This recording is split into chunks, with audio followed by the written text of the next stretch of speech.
Hi, I'm Amber at WTI, and if you're looking for snack options for on the go, I got you. The Hungry Buddha Keto Bar. This is the lemon blueberry. It is very soft. It is almost looks like it's peanut butter, but it's not peanut butter.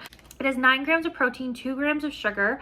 And what I like about this is it's kind of like taffy.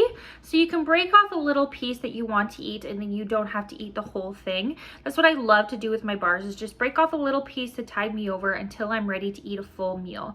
This wouldn't be a meal replacement. This is more just to tide you over for that in-between time.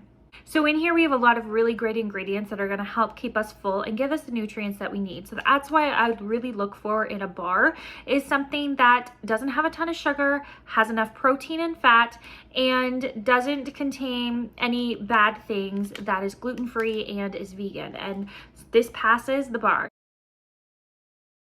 So this is a very interesting flavor of bar because you get very strong sunflower seed, but then you also have that hint of lemon.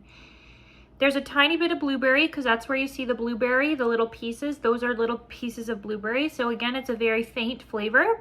I find that's a very common ingredient with a lot of keto bars, is that it's a very faint extra flavor. So it leaves you satisfied. It doesn't leave you craving a ton more. So these are pretty good from the Hungry Buddha, and that is my point of view.